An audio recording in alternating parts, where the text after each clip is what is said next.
Assalamualaikum warahmatullahi wabarakatuh. 94.3 Radio Bercahaya paling pas untuk Cilacap. Jangan lengah, tetap prokes.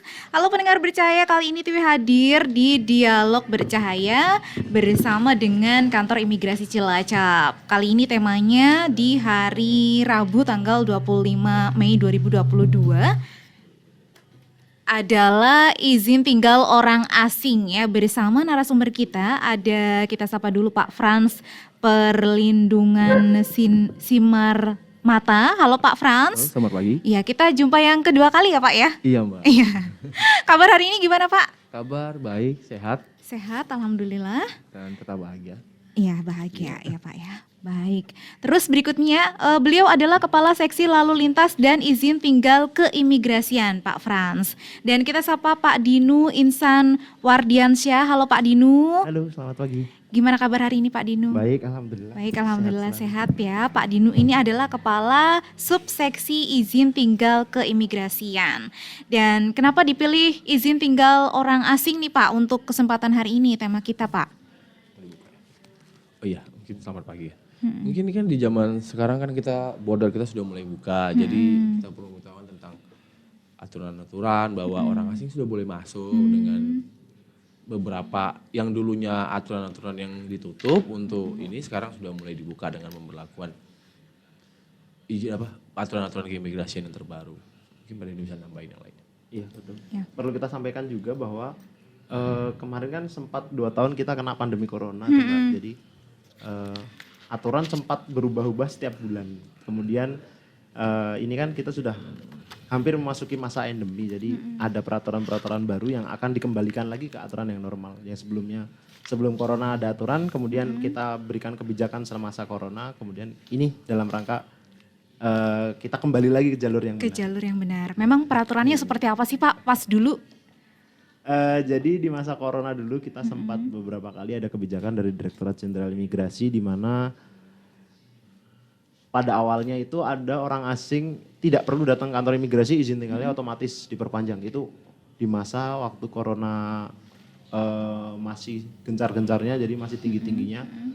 Ada kebijakan dari Direktorat Jenderal Imigrasi, izin tinggal orang asing otomatis perpanjang, tidak perlu datang ke kantor imigrasi. Kemudian di bulan berikutnya ada kebijakan lagi muncul, orang asing harus melapor setiap bulan ke kantor imigrasi Cilacap untuk mengontrol keberadaan orang asing di Cilacap atau di Banimas Cakep ini. Dan peraturan kan seiring waktu setiap bulan berubah-ubah terus Pak. Jadi bukan berubah-ubah sih, kita bilang ada kebijakan baru yang disesuaikan dengan keadaan yang ada. Kemudian dengan adanya upaya pemerintah mengembalikan perekonomian nasional ini, kemudian mendukung pariwisata, imigrasi pun juga kita ikut memberikan kebijakan dalam rangka upaya peningkatan perekonomian nasional dan pemulihan pariwisata berkelanjutan. Iya. Perbedaannya berarti kalau sekarang harus gimana nih tentang izin tinggal ke orang asing? Oh iya, mungkin itu lebih luasnya sih sebenarnya kita mau sosialisasi kepada masyarakat bahwa Indonesia sudah terbuka, jadi kita menerima kedatangan orang asing, ya kan, dengan tujuan-tujuan tertentu. Kemudian ada perubahan tentang aturan dalam melakukan pengajuan atau perpanjangan izin tinggal yang orang asing yang sedang berada di Indonesia. Jadi ada perubahan-perubahannya ya. Misalnya kalau dulu contoh kecilnya misalnya orang asing yang di Indonesia bisa melakukan pengajuan izin tinggal secara ke Direktorat Internasional saat berada di Indonesia. Sekarang masih bisa juga ya Din ya. Tapi izin kunjungan bisa diperpanjang selama 4 kali 5 kali. Sekarang kalau dia masih tetap di Indonesia, contohnya kecil ya, dia harus melakukan alih status gitu. Alih status? Alih status itu meningkatkan, melakukan perubahan dari izin tinggal kunjungannya menjadi izin tinggal terbatas. Jadi mungkin lebih dalamnya nanti kita akan beritahu misalnya izin tinggal terbatas itu apa, kunjungan itu apa. Iya, baik pendengar Bercahaya yang mau ikutan gabung 08112605543 untuk SMS serta WhatsApp-nya silahkan sampai tuntas nanti jam 10 ya, izin tinggal orang asing. Iya, kalau orang asing kan ada yang sementara, ada yang menetap seperti itu. Izin tinggalnya ini beda-beda Pak, yang sementara dan yang menetap. Iya, gimana ini mungkin ada orang asing yang mendengarkan Pak, pengen datang ke Cilacap? Kita berangkat dari ini pengertian awal dulu ya Mbak ya. Jadi apa yang dimaksud dengan visa, apa yang dimaksud dengan izin tinggal. Jadi apa itu visa, apa itu izin tinggal, kita ada perbedaan di sini. Visa itu adalah izin tertulis yang diberikan Direktorat Jenderal Imigrasi untuk memberikan izin kepada orang yang pemegang visa ini boleh masuk ke Indonesia. Jadi sering kita dengar bahwa orang awam menanyakan ke kita, kalau saya ada orang asing mau ke Cilacap, visanya apa ya gitu. Jadi ini orang udah tahu nih bahwa kamu kalau mau masuk ke Indonesia, kamu butuh izin dari Direktorat Jenderal Imigrasi untuk masuk ke Indonesia. Ketika orang itu sudah masuk ke Indonesia, nanti visanya akan dirubah menjadi izin tinggal. Jadi ketika orang sudah masuk di Indonesia, akan memiliki izin tinggal untuk tinggal di Indonesia. Jadi visanya akan dikonversi menjadi izin tinggal. Kemudian yang perlu diketahui oleh masyarakat juga, tidak seluruh orang asing yang masuk ke Indonesia harus memiliki visa. Ada yang namanya bebas visa, kemudian ada yang namanya visa on arrival, kalau Mbak pernah dengar ya. Ada bebas visa, ada visa on arrival, ada visa. Jadi kalau bebas visa itu kita berikan kepada subjek-subjek negara yang memberikan asas resiprokal kepada warga negara kita juga. Misalkan dalam contoh ini kan negara ASEAN, jadi Singapura, Malaysia, Thailand, Vietnam dan sejenisnya itu. Kalau mereka ke sini tidak perlu visa, kita bisa memberikan namanya bebas visa kunjungan wisata. Jadi itu bisa dipakai untuk wisata 30 hari di Indonesia, tidak dapat diperpanjang. Itu bebas visanya berlaku juga sebagai izin tinggal selama 30 hari. Selama 30 hari. Kemudian ada juga visa on arrival. Visa on arrival. Visa on arrival itu visa yang didapatkan ketika orang asing datang di Indonesia. Jadi ketika dia landing di Indonesia, dia bisa mengajukan visa di counter visa on arrival, pembayaran di situ nanti dilaksanakan. Langsung bisa datang ke imigrasi untuk kita cek data-datanya. Kemudian visa on arrival itu bisa didapatkan untuk 30 hari, harganya Rp500.000, nanti pembayaran langsung di bandara atau di pelabuhan ketika datang. Kemudian berarti nanti pengurusan visa itu ada di daerah tujuan? Ya, di tempat pemeriksaan imigrasi kalau kita bilang tempat pemeriksaan imigrasi kita. Tapi itu nanti ada syarat tertentu juga kalau visa on arrival itu kan dia bisa diperpanjang sekali untuk 30 hari. Kemudian begitu datang dapat 30 hari, kemudian nanti bisa diperpanjang 30 hari lagi di kantor imigrasi Cilacap atau di kantor imigrasi setempat lah gitu. Nah itu syaratnya orang asingnya harus bisa menunjukkan tiket pulang. Untuk menjamin bahwa orang ini bisa pulang nanti setelah 30 hari atau 60 hari kemudian. Berarti sama harus juga diurus juga tiket pulangnya, Pak? Iya, jadi orang datang ke imigrasi harus sudah pegang tiket pulangnya juga. Supaya ini orang bisa pulang nih, jangan sampai ini orang masuk terus nanti terkatung-katung di sini nggak bisa pulang kan. Terus yang ketiga jenisnya adalah visa, mungkin Pak Frans. Visa apa lagi nih, Kalau Pak? visa ada visa kunjungan, ada tinggal terbatas. Ada visa tinggal terbatas, ada dua itu. Ada visa dinas dan diplomatik. Mungkin secara umumnya mungkin nambahin dari Pak Dinu ya. Jadi visa itu akan berangkat ketika masuk Indonesia namanya izin tinggal. Jadi ada yang visa, ada yang bebas visa. Jadi setiap orang asing yang masuk Indonesia pasti butuh izin ya kan. Untuk negara-negara tertentu akan diberikan bebas visa kunjungan. Bahkan untuk negara tertentu bisa mendapatkan visa tersebut di bandara, di titik entry point dia datang. Contoh di Jakarta atau di Bali, itu akan membayar kena biaya negaranya. Itu namanya visa on arrival gitu kan, visa kunjungan saat kedatangan. Atau ada dapat juga di kedutaan, perwakilan Indonesia di luar negeri gitu kan. Di situ bisa didapatkan visa kunjungan, masa berlaku 60 hari, itu dengan jangka waktu lebih panjang gitu kan. Kemudian visa tinggal terbatas, itu untuk tujuan bekerja, keluarga, untuk sosial, ataupun untuk tujuan pendidikan. Itu jadi kayak bisa tinggal terbatas itu masa berlakunya bisa 1 tahun dan 2 tahun ya. Lebih lama gitu ya Pak ya? Lebih lama, jadi kayak lebih permitted stay lah gitu kan. Jadi kayak yang tempat tinggal sementara, tempat tinggal terbatas ya. 1 tahun dan 2 tahun dan dapat diperpanjang juga. Kemudian dapat di-up juga menjadi izin tinggal tetap. Izin tinggal tetap itu masa berlakunya 5 tahun. 5 tahun harus 5 nanti tahun. lapor lagi? Iya, kemudian bisa diperpanjang atau dilaporkan. Tapi tergantung dengan tujuannya gitu Mbak ya. Maksudnya untuk tujuan pendidikan sepertinya tidak ada kitab ya, langsung kita. Karena dibatasi dalam hal-hal untuk pendidikan itu kan kita saja katanya kan. Karena nggak akan ada diktinya kitab. Iya baik, nanti akan kita lanjutkan lagi bersama Pak Frans dan juga Pak Dinu tentang izin tinggal orang asing itu seperti apa. Barangkali pendengar bercahaya juga ingin bertanya-tanya, bisa ke 0811260543 untuk SMS serta WhatsApp-nya. Jangan kemana-mana, tetap di Dialog Bercahaya.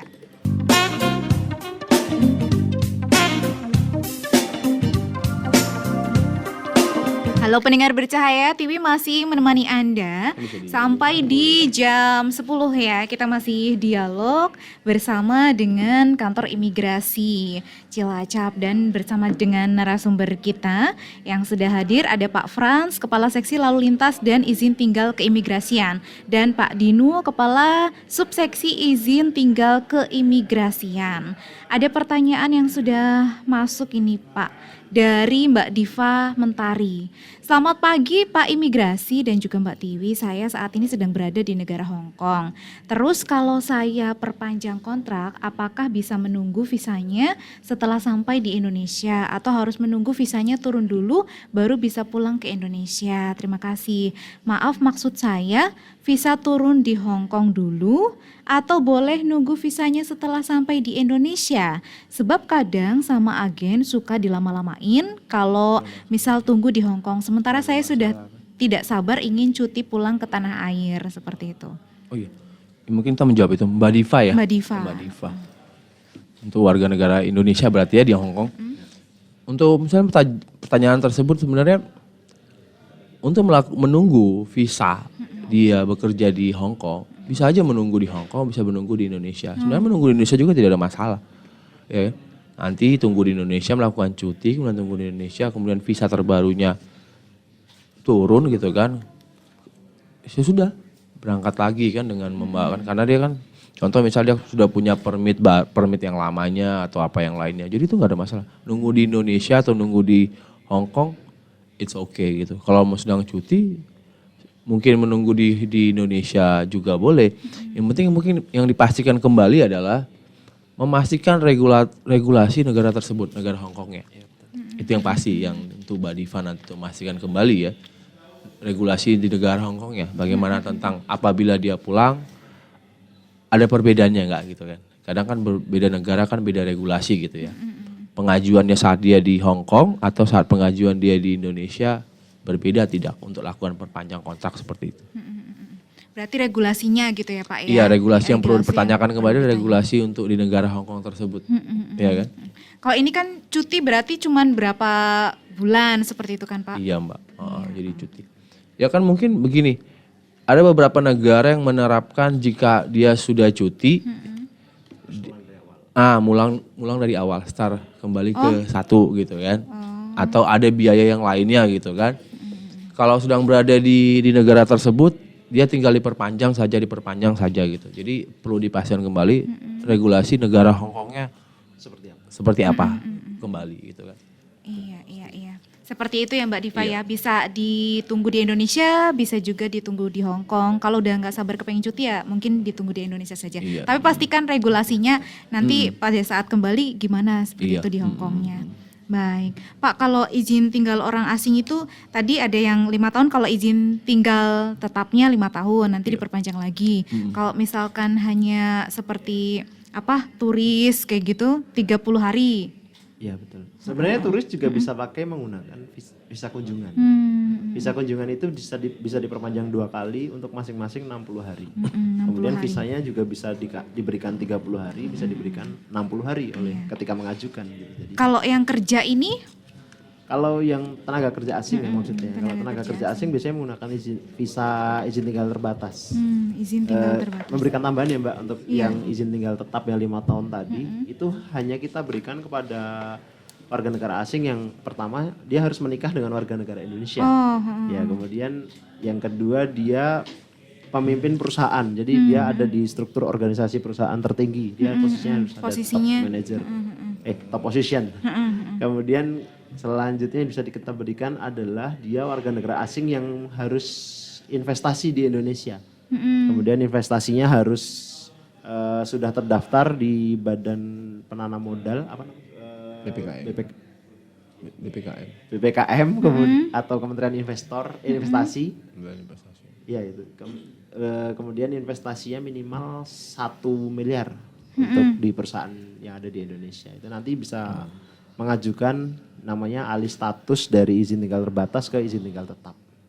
Iya. Untuk selain itu sementara hanya izin tinggal terbatas. Jadi seperti keperluan belajar atau keperluan yang lain-lain, wisata segala macam itu nanti maksimal hanya izin tinggal terbatas. Iya. Kalau misalkan keturunan nih Pak dari pernikahan orang Indonesia sama orang luar negeri gitu, nanti keturunannya ini bagaimana Pak izin tinggalnya? Untuk keturunan perkawinan campuran kalau kita menyebutnya ya. Jadi misalkan salah satu orang tuanya adalah warga negara Indonesia, salah satu orang tuanya asing. Itu nanti bisa mengajukan ke kita namanya dual nationality terbatas. Jadi kewarganegaraan ganda terbatas. Jadi itu nanti anaknya bisa memiliki 2 warga negara sampai dia umur 21 tahun. Nanti di umur 21 tahun dia harus mengajukan yang namanya pemilihan warga negara. Dia mau memilih warga negara Indonesia atau warga negara asing seperti itu. Jadi ya mungkin untuk pastinya lagi ya. Perkawinan campur antara berarti ada salah satu warga negara Indonesia dan warga negara asing. Dia bisa mendapatkan hak 2 warga negara ya. Tapi yang pasti yang utama adalah dia adalah warga negara Indonesia. Jika ibunya atau ayahnya juga Indonesia, dia Indonesia gitu kan. Undang-Undang 2006 nyatakan seperti itu. Karena memang undang-undang sebelum 2006 hanya anak dari seorang ayah Indonesia yang Indonesia gitu kan. 2006 sudah mengatur anak dari seorang perempuan Indonesia itu juga Indonesia. Yang pasti tentang hak anak berkewarganegaraan ganda itu juga ketika dia juga punya hak warga negara bapaknya dia ya.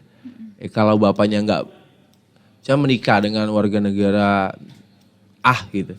Kemudian tapi dia tidak mempunyai hak warga negara bapaknya dia atau warga negara asing kan cuma satu kan.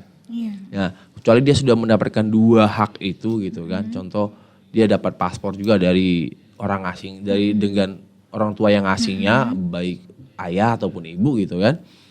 Dia baru minta hak tentang nama kita bilang itu ABG gitu, agak anak berkewarganegaraan ganda terbatas gitu kan. Dia setelahnya bisa tinggal di Indonesia sampai umur 21 tahun. Nanti setelah 21 tahun dia harus memilih. Sebenarnya 18 tahun dia harus memilih warga negara Indonesia atau tidak. Ya kan? Kemudian 3 tahun masa transisinya gitu. Ketika dia memilih warga negara asing, ada prosesnya, tapi dia akan mendapat namanya hak kitab namanya. Itu izin tinggal tetap, dia akan mendapatkan hak kitab. Ketika dia memilih asing gitu kan. Ketika dia memilih Indonesia, dia harus mengembalikan paspor asingnya ke perwakilan negara asingnya tersebut. Gitu. Selama sampai 21 tahun ini tidak ada lapor-lapor ke kantor imigrasi seperti itu? Ada, cuma nanti melakukan pendaftaran. Jadi ketika dapat 2 paspor nih, pertama dapat paspor Indonesia dulu nih ya, kemudian dapat paspor asing. Atau dapat paspor asing aja dulu. Dapat paspor asing. Dia juga ada juga yang misalnya dapat paspor asing, dia nggak perlu pakai paspor Indonesia. Dia lakukan datang ke kantor imigrasi melakukan pendaftaran dulu namanya. Pendaftaran anak kewarganegaraan ganda. Sesudah melakukan pendaftaran, kemudian dia akan berlanjut, dia akan diberikan fasilitas keimigrasian. Kita sebutnya itu affidavit. Di mana affidavit itu seperti menerangkan bahwa dia juga seperti orang Indonesia. Dengan peneraan tersebut, dia punya hak yang sama. Tidak perlu izin tinggal yang 30 hari atau diperpanjang gitu kan. Dan dia bisa melakukan perjalanan juga keluar atau masuk Indonesia. Sama haknya seperti orang Indonesia gitu kan. Nah, itu sih tentang itu. Iya. Cuma tadi nambahin tentang yang turis ya. Mungkin banyak yang mungkin lebih umum aja ya. Tentang ada teman, saudara, keluarga kita atau yang sedang mendengar gitu kan. Sekarang Indonesia membuka akses gitu kan. Untuk bebas visa kunjungan boleh masuk ke Indonesia, punya teman, saudara ataupun ya teman media sosial atau gimana ya. Jadi untuk negara-negara misalnya Brunei, Filipina, Kamboja, Asian ya, negara Asia. dia punya hak bebas visa. Jadi masuk Indonesia dengan tanpa harus mengurus visa. Ya kan, tidak harus mengurus visa baik di kedutaan ataupun di bandaranya. Jadi sama juga kita melakukan ketika kita ke Singapura, Malaysia, kita dapat free entry juga. Dan untuk negara-negara yang lainnya, contoh misalnya United States gitu kan, Amerika atau Australia, dan yang lain bisa dilihat di situs-situs kita tentang negara-negara subjek dari VKSK atau Visa on Arrival. Dia bisa datang ke Indonesia bisa lagi berkunjung ada orang Amerika atau Australia sudah boleh masuk ke Indonesia. Dan visa kunjungan itu visa on arrival tersebut dapat diperpanjang ya Pak Dinu ya, selama 1 kali. Jadi intinya Indonesia sedang membuka pintu gitu ya.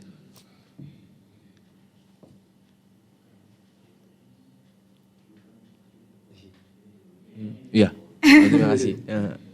Seperti itu. Iya, kalau untuk biayanya Pak, barangkali Pak, ini masyarakat mungkin ingin berapa sih ya biaya izin tinggal di Indonesia seperti itu? Masih kan dari Indonesia. Iya, kalau untuk biaya ya namanya tadi yang pertama bebas visa kunjungan wisata itu udah dinyatakan bebas visa berarti free Mbak. Jadi negara-negara ASEAN untuk masuk ke Indonesia bisa tanpa visa, free masuk ke Indonesia untuk 30 hari. Sama juga ketika orang Indonesia mau berkunjung ke ASEAN, kita juga dapat bebas visa ya di Singapura, free juga. Bisa dapat 30 hari kan ya. Jadi itu yang kita sebut asas resiprokal tadi, jadi asas saling menguntungkan. Kemudian untuk visa on arrival sendiri ketika datang ke Indonesia, nanti di Indonesia membayar PNBP-nya Rp500.000. Rp500.000. Iya. Itu untuk visa on arrival. Untuk subjek negara mana saja yang bisa mengajukan visa on arrival bisa dilihat di sosial media kami, bisa di Direktorat Jenderal Imigrasi atau di Imigrasi Cilacap juga kita post secara berkala untuk negara-negara mana saja kalau misalkan ada penambahan. Kemudian untuk izin tinggal terbatas untuk visanya, pengajuan visanya $150 ditambah 200 untuk biaya jasa kepengurusan di Direktorat Jenderal Imigrasi. Jadi $150 plus 200.000. Kemudian nanti kan izin tinggal terbatas ini nanti ketika nyampe di Indonesia harus dilaporkan di kantor imigrasi Cilacap atau kantor imigrasi setempat. Nanti ketika melaporkan visa izin tinggal terbatas dan mengalihkan status menjadi izin tinggal terbatas, nanti akan ada PNBP kembali, harganya 2.500.000. Itu nanti berlaku sebagai izin tinggal selama 1 tahun dan re-entry permit selama 1 tahun. Jadi orang asing pemegang izin tinggal terbatas itu kalau udah megang izin tinggal terbatasnya, dia nanti kalau mau keluar negeri kan harus punya re-entry permit untuk bisa masuk kembali gitu. Jadi itu 2.500.000 itu sudah termasuk izin tinggalnya plus re-entry permitnya, seperti itu. Iya, itu tadi tentang biayanya ya. Apa yang harus dimiliki agar warga negara asing bisa masuk ke wilayah Indonesia? Berarti izin tinggal saja Pak, tidak harus memiliki surat apa lagi gitu. Untuk memiliki izin tinggal itu syarat-syaratnya apa gitu? Oh syaratnya. Baru masuk.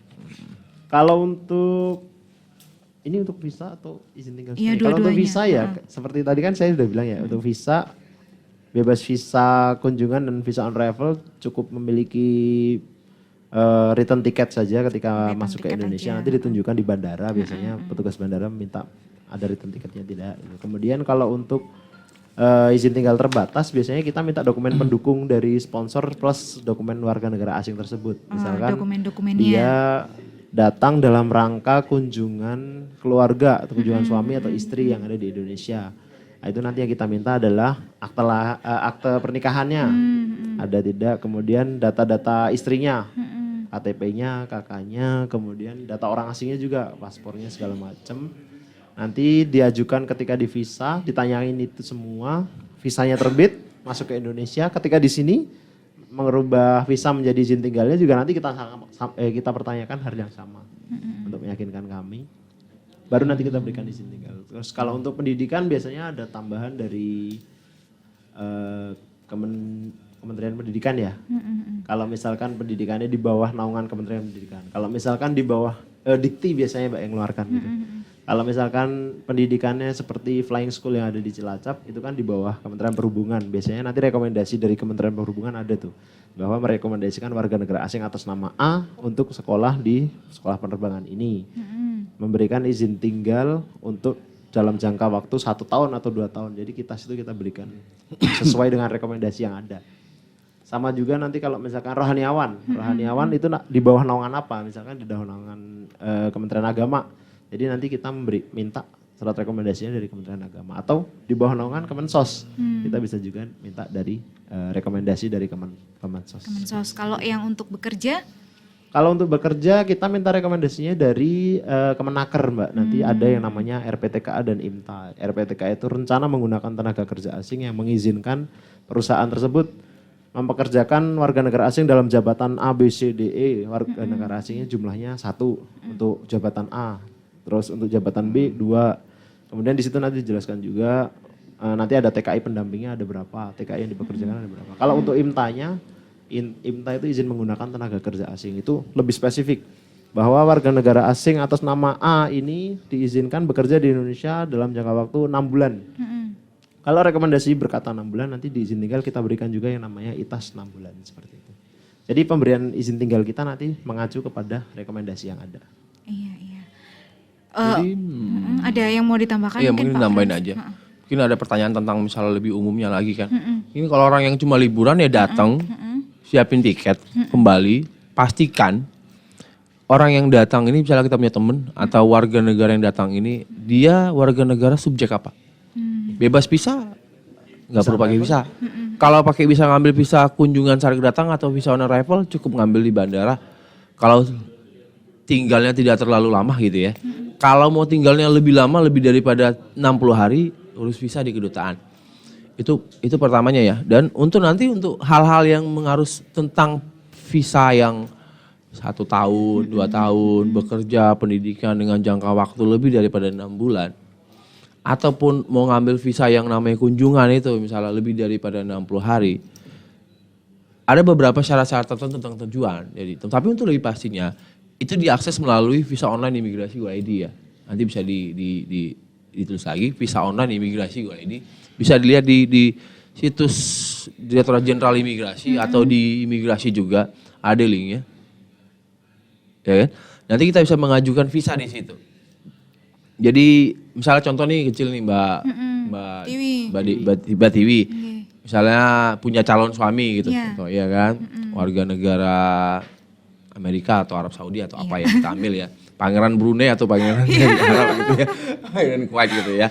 Jadi kan datang kan, pasti nanti mau rencana menikah atau mau tinggal di Indonesia gitu kan, stay di Indonesia gitu kan, atau baru mau menikah ataupun sudah menikah gitu kan, mau tinggal lebih lama di Indonesia.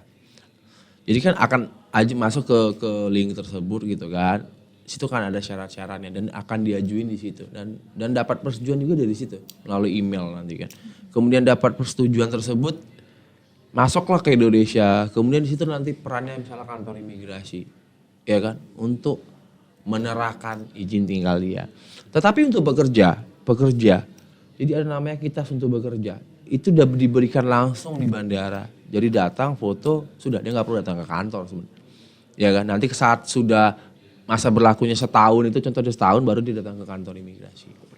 Untuk perpanjang. Iya, Pak, ya. hanya perlu istilahnya untuk umumnya aja sih pandangan saya cuma nyari pastikan kembali ya. Di zaman sekarang kita open border ya, Indonesia sudah membuka pintu. Tapi kan pastikan kembali kalau kita punya sanak, saudara, kolega ataupun teman warga negara asing yang masuk ke Indonesia, pastikan kembali warga negara dia itu termasuk dalam subjek apa, ya kan?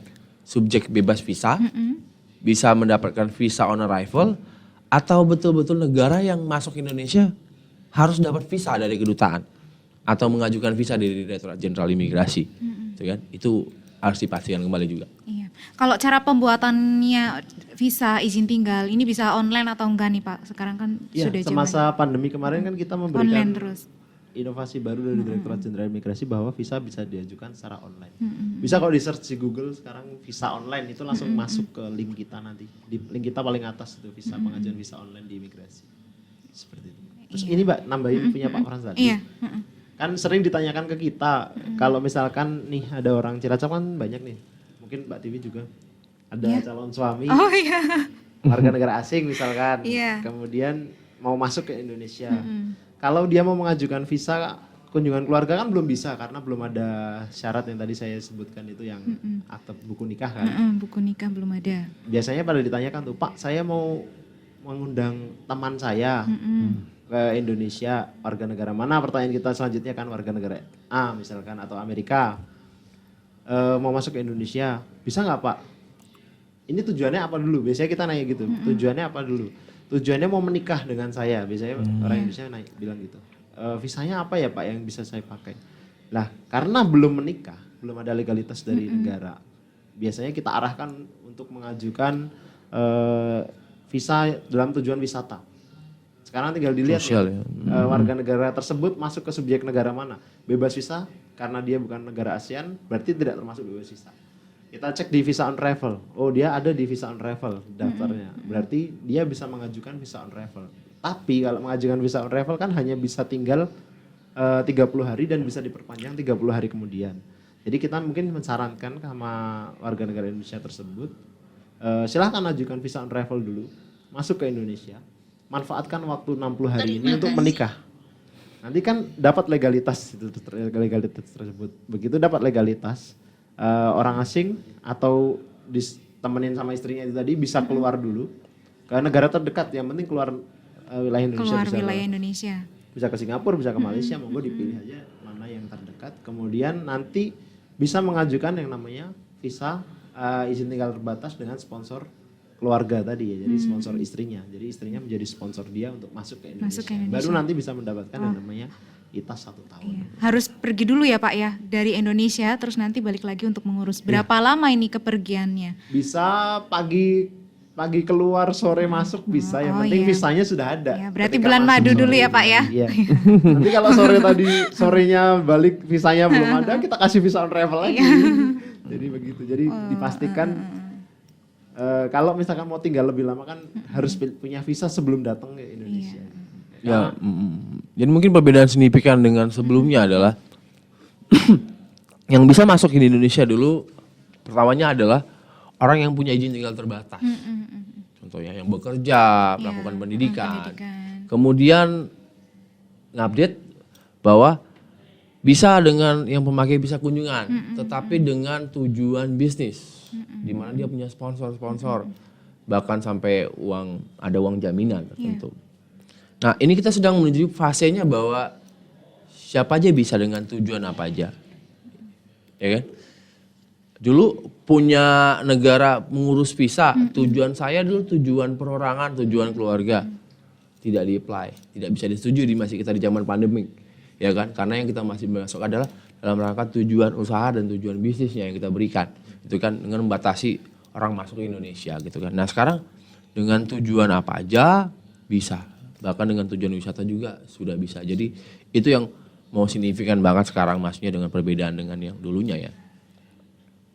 Dan jika sudah masuk ya bebas visa itu nggak bisa diperpanjang.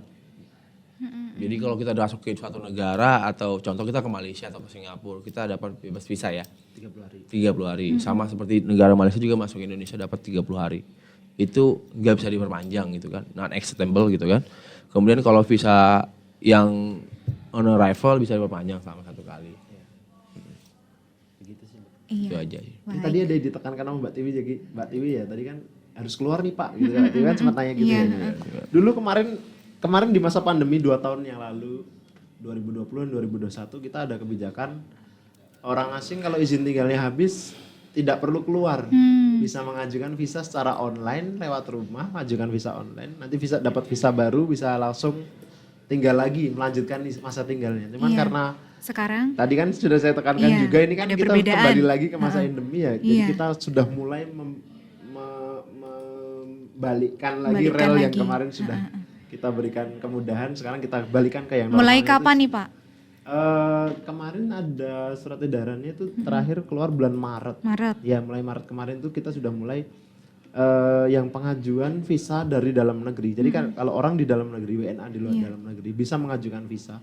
Itu hanya orang asing yang visanya izin tinggalnya tidak bisa diperpanjang lagi. Misalkan izin tinggal kunjungan kan bisa diperpanjang 2 kali untuk 60 hari. Jadi misalkan dapat visa 60 hari, bisa tinggal 60 hari, ternyata visa kunjungannya kurang, izin tinggalnya di Indonesia kurang. Saya mau perpanjang bisa Pak, bisa 60 hari pertama. Ternyata kurang lagi Pak, nambah lagi 60 hari kedua. Itu udah maksimal nih. Ketika sudah perpanjangan 2 kali izin tinggalnya habis, ini berasal dari visa kunjungan ya Mbak tadi Mbak, visa kunjungan. Bisa nggak Pak saya memperpanjang lagi? Tidak bisa, tapi kamu harus mengajukan visa secara online. Ini saya harus keluar nggak? Nggak perlu. Karena ini kebijakan corona kemarin yang mungkin dirasa lebih menguntungkan orang asing yang akan tinggal lebih lama. bisa diajukan secara online meskipun warga negara asing itu ada di dalam negeri. Iya. Sementara untuk bebas visa kunjungan wisata yang tadi kita bilang 30 hari dan visa on arrival itu strict tidak bisa diajukan visa dari dalam negeri. Jadi kalau bebas visa kunjungan dan visa on arrival mau nggak mau harus keluar. Bebas visa kunjungan maksimal 30 hari, di hari ke-30 kamu harus meninggalkan Indonesia. Kalau visa on arrival di hari ke-30 visa yang pertama atau kamu perpanjang di 30 hari kedua. Jadi di hari ke-60 dia tinggal di Indonesia, mau nggak mau harus keluar. Jadi kalau mau tinggal agak lama silahkan mengajukan yang namanya visa kunjungan gitu. Visa kunjungan itu bisa sampai 180 hari. 180 hari ya Pak ya. Ini ada pertanyaan dari Vita. Kalau misal mau sekolah di Indonesia, pakainya visa apa Pak? Terus tiba-tiba misal sekalian keterima kerja di sini, terus ganti visa lagi atau tidak? Seperti itu. Iya, itu sering ditanyakan juga ini. Iya. Jadi Jadi mungkin, saya dulu ya. Jadi mungkin kan Indonesia memperlakukan tentang kebijakan visa ini sangat berbeda dengan negara lain ya. Karena kan kita punya kebijakan open and selective policy ya. Jadi untuk yang melakukan pendidikan ya pasti namanya VITAS ya. VITAS itu namanya visa izin tinggal terbatas. Yang pastinya mau melakukan pendidikan dia harus punya sponsor universitas apa di sini. Kemudian dapat surat rekomendasi dari instansi terkaitnya itu khususnya Dikti. Dia dapat dari Dinas Departemen Pendidikan bahwa ini orang asing dan selama berapa lama gitu ya. Kemudian kalau orang itu melakukan perubahan tentang jabatannya dari melakukan pendidikan kemudian bekerja, dia harus memutuskan izin tinggalnya dia dulu juga ya. Jadi ya pilih izin tinggal itu ada bekerja ada tidak bekerja. Dan kalau bekerja itu harus punya, pokoknya semua orang asing yang melakukan apalagi dalam rangka tinggalnya lebih daripada 60 hari. Lebih dari 60 hari ya. Atau 1 tahun contohnya pakai kitas. Dia harus punya penjamin atau sponsor. Kalau mau bekerja akan ada perusahaan atau suatu badan usaha yang menjamin atau mempekerjakan dia. Ya kan? Kalau untuk usaha dia untuk usaha mandiri, kegiatan yang mandiri, contoh dia jualan online ya, misalnya, itu salah. Kecuali misalnya untuk warga negara diatur oleh undang-undang keimigrasian, kan, nomor 6 tahun 2011 bahwa seorang WNA yang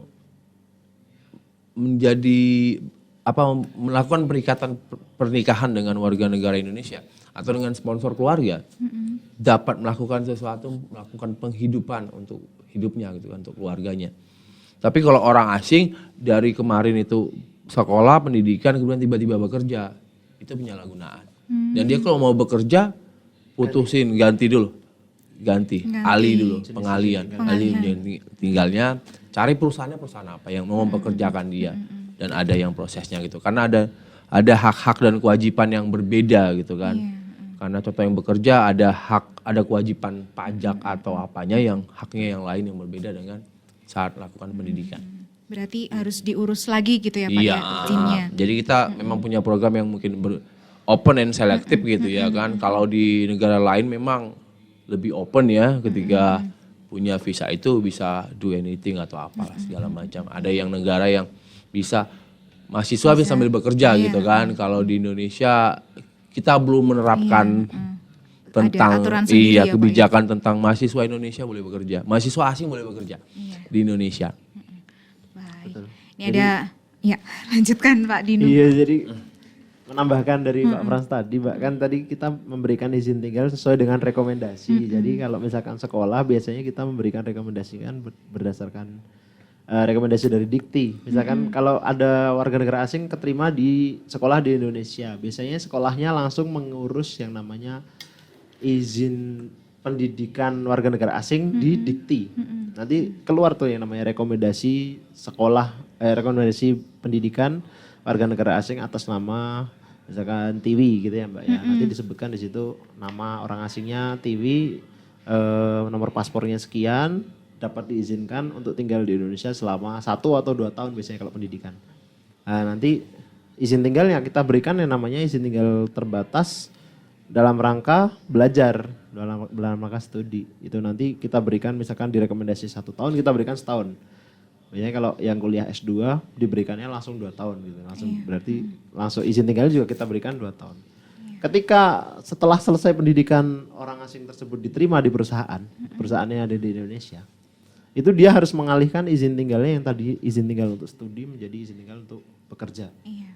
Ya, tadi ketika orang mau kerja di Indonesia kan membutuhkan IMTA RPTK yang diurus oleh perusahaannya. Biasanya perusahaannya nawarin nih ke orang asingnya ini, mau keluar dulu aja ke Singapura atau ke Malaysia sementara kita mengurus RPTK sama IMTA, atau mau balik ke negara kamu dulu gitu loh. Jadi nanti selagi perusahaan mengurus yang namanya rekomendasi tersebut, orang asingnya biasanya diminta keluar dulu. Karena mengurus rekomendasi RPTK dan IMTA itu ada yang namanya sekarang one single submission dari kerjasama dari imigrasi sama Kemenaker. Itu ada di website namanya tkaonline.kemenaker.go.id. Nanti di situ pengurusan izin bekerja beserta pengurusan visa langsung jadi satu. Jadi ketika perusahaan mengurus izin di situ, izin bekerjanya keluar, visanya keluar, orang asing datang di bandara nanti langsung diberikan izin tinggal. Just gak perlu datang kantor imigrasi lagi. Jadi kalau dari belajar ke bekerja intinya tetap harus mengurus izin tinggal yang baru. Iya. Kalau yang terjadi di Cilacap seringnya kasus apa nih Pak, atau apa permasalahan apa tentang izin tinggal? Kalau di Cilacap permasalahan mengenai izin tinggal biasanya kurangnya informasi sih Mbak. Jadi penyebaran informasi kita selalu masif ya, kita sebarkan lewat Instagram, website, kemudian dari pusat juga ikut menyebarkan juga informasi-informasi terbaru kan. Masalahnya adalah ketika warga negara asing malas mengakses informasi tersebut, nanti yang dirugikan adalah diri mereka sendiri. Karena ketika orang asing terlambat mengurus izin tinggalnya akan ada namanya biaya denda overstay, 1 harinya 1 juta. Ketika mereka di hari terakhir, orang asing misalnya gini Mbak, kamu dapat izin tinggal 30 hari visa on arrival.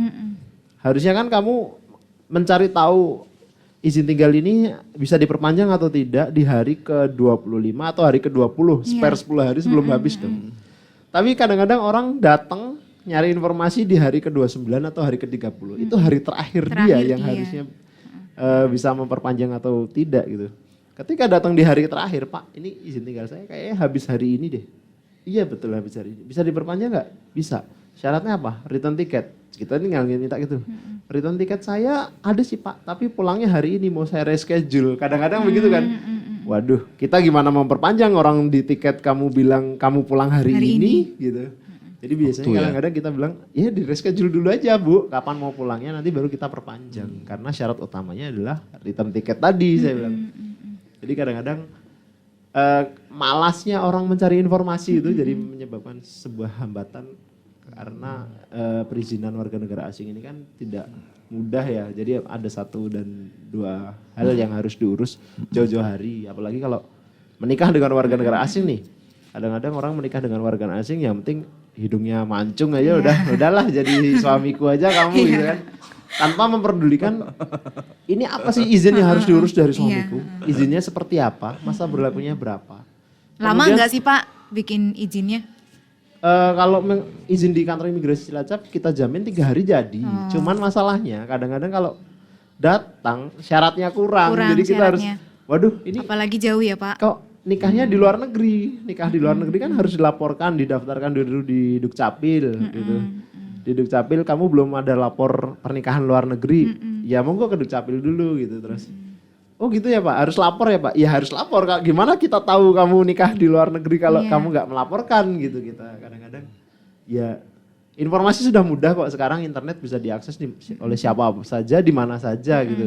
Tinggal dicari syaratnya apa sih kalau mau memperpanjang. Harus dilengkapi dulu gitu ya Pak ya. Jangan sampai supaya cepat datang sia-sia gitu, datang ternyata datang balik lagi. Iya, kamu harus kantor ini mengurus A, mengurus B. Jadi ya kita harapkan datang, kita tinggal bilang, oke, izin tinggal kamu bisa diambil 3 hari lagi. Itu kan enak banget ya. Gitu. Membantu kita juga gitu. Iya, biar cepet ya Pak ya. Iya betul. Jadi makanya sebaiknya ya. Pelayanan bagus ke masyarakat, tapi kadang-kadang masyarakatnya berkasku apa yang harus disiapkan? Waduh, masih kosong-kosong ini, belum tahu apapun. Mungkin untuk ayah sebaiknya memang sebelum datang pastikan kembali. Pastikan kembali ini adalah bisa dengan mengakses website, IG, dan nomor-nomor telepon yang dapat dihubungin. Contoh kantor imigrasi Cilacap gitu kan. Bisa buka websitenya, bisa buka media sosialnya, di situ akan ada nomor-nomornya. Itu pastikan dulu ya. Pastikan dulu. Kita akses dulu itu. Kemudian kita akses, kita cari tahu informasinya dengan melihat situsnya atau bertelepon atau berkomunikasi. Apakah kita sudah mempunyai syarat-syarat seperti yang itu. Kemudian ketika sudah kita pastikan kembali kita ada, baru kita datang ke kantor imigrasi ya. Nah, sebenarnya kalau saya sih sebenarnya mau menambahkan aja misalnya tentang yang mungkin jadi bakal permasalahan yang atau yang pernah terjadi ya di Cilacap atau di wilayah Cilacap adalah yang penting-penting banget adalah sebenarnya kewajiban penjamin atau sponsor ya. Karena orang asing bisa datang ke Indonesia dengan jangka waktu yang lama itu karena ada punya sponsor. Sponsornya itu pasti orang Indonesia, ya kan? Ya kan, mau dia dalam menikah atau bekerja, ya kan, berpendidikan gitu kan, pasti orang Indonesia, ya kan? Bekerja, berpendidikan, dalam kegiatan sosial dan lain-lainnya, keluarga atau Indonesia. Karena hal ini akan bisa menyebabkan sesuatu hal nanti ke depannya. Contoh dalam keluarga, ketika terjadi perceraian, ya kan, ketika ada perceraian atau bekerja putus kontrak gitu ya, segala macam. Pendidikan, ada misalnya pindah-pindah universitas atau segala macam gitu kan, orang asingnya suka-suka aja gitu kan, segala macam lah. Makanya kita sebagai sponsor atau menjamin memastikan kembali juga ketika kita mensponsoring orang asing ini. Kita juga bertanggung jawab melihat, memastikan berkasnya, memastikan juga orang asing ini juga bisa kita kontrol. Maksudnya jangan, karena hal equal, kegiatan dia di Indonesia itu menjadi tanggung jawabnya kita. Kalau dia berbuat yang gimana atau gimana. Karena dan kewajiban sponsor juga, jika dia melewati atau dilakukan tindakan administratif, contoh administratif adalah pembatalan izin tinggal, pemulangan atau deportasi, kewajiban sponsor juga ada hak. Sponsor masih punya kewajiban untuk ikut juga gitu kan, melakukan membiayai biaya pemulangan dia ke luar negeri, pendeportasian dia gitu kan. Ini kadang kan yang banyak ditemuin kadang kan, ketemu di mana ini. Tambah lagi mungkin yang pasti kembali, banyak kejadian yang sering kita temuin tentang scam-scam yang ngakunya orang asing. Kenalnya di media sosial, ya kan, chat-chat, kemudian ya berkomunikasi. Kemudian penipuan-penipuan ini lazim, tapi tetap ditemukan terus gitu setiap tahun ya. Ya, ada aja ya Pak. Ada. Ngakunya saya udah datang ke Indonesia, saya ditahan. Mau menikah sama kamu. Saya mau menikah sama kamu, saya bawa duit, saya ditahan di titik masuk ke Indonesia karena saya bawa duit sekitar 200 juta atau 300 juta dan saya harus kena biaya 10%, 20%, saya harus begini gitu kan. Dan itu ada banyak dan orang kita yang membayar, jadi itu hati-hati banget tentang gitu ya. Nah, karena ini bukan cuma terjadi di Indonesia, scam-scam yang tentang ini bakal terjadi di seluruh dunia ya. Ya kan bakal diindikasikan ada sindikat-sindikatnya gitu. Tapi itu sering ketemu gitu, datang-datang ke kantor imigrasi. Bapak si A katanya ditahan sini. Si A enggak ada warga negara Italia gitu kan. Katanya dia ditahan ini karena ini gitu. Ya, jadi berhati-hati kita yang jadi sponsor gitu kan. Sponsor dalam hal ini sebagai misalnya bagi pasangan ataupun sponsor dalam berpendidikan ataupun yang lain-lainnya dalam kunjungan juga, karena itu juga kunjungan sosial atau apa, yayasan atau apapun, kita memastikan juga orang asing. Dan kita juga memastikan orang asing ini tidak akan menimbulkan hal-hal sesuatu yang buruk di masyarakat kita. Ya. Baik. Itu aja. Iya. Karena waktunya sudah habis ya Pak ya. Mungkin Pak Danu mau menambahkan Pak? Ada waktu. Udah tadi Oh ya. Penambahan dari saya mohon izin untuk dipastikan kembali tadi untuk misalkan ada teman-teman pendengar, ada yang mau membantu temannya atau calon suaminya atau keluarganya yang akan masuk ke Indonesia, silakan diakses kembali informasi-informasi. Kita sudah menyediakan berbagai kanal mulai dari website, Instagram, Facebook, Twitter, bahkan TikTok pun kita punya dari Imigrasi Cilacap untuk menyebarkan informasi. Silahkan bisa diakses, bisa di follow. Misalkan masih ada pertanyaan yang perlu ditanyakan, bisa juga mengirimkan WhatsApp ke call center kami di nomor 0812 3877 0812. Itu nanti bisa kita bantu jawab misalkan ada permasalahan. Kemudian betul tadi yang dibilang Pak Frans, tanggung jawab sponsor itu besar. Jadi misalkan ada mengundang orang ke sini, silahkan dipelajari lagi ya apa syaratnya, jangan sampai nanti ada akibat hukum di ke belakangnya ya. Kalau kita bilang kamu mengundang orang asing datang ke Indonesia baik-baik, ketika terjadi masalah nanti di belakangnya, kamu juga harus memulangkan orang asing itu dengan baik-baik juga. Iya. Jangan sampai timbul masalah di belakang, nanti akibat hukumnya yang kena sponsornya. Jadi malah repot nanti ke belakang. Jadi seperti itu. Terus ya seperti itu sih Mbak menurut saya kalau mengenai izin tinggal. Ya Pak Dinu, terima kasih atas kehadirannya. Pak Frans juga terima kasih. Waktu sudah habis. Lain kali insya Allah kita berjumpa lagi ya Pak ya. Untuk di dialog di episode selanjutnya. Terima kasih pendengar Bercahaya. Tiwi yang bertugas pamit undur bersama dengan Kantor Imigrasi Cilacap. Nanti kembali ke rekan Vita di acara selanjutnya. Jangan lengah, tetap prokes. Wassalamualaikum warahmatullahi wabarakatuh.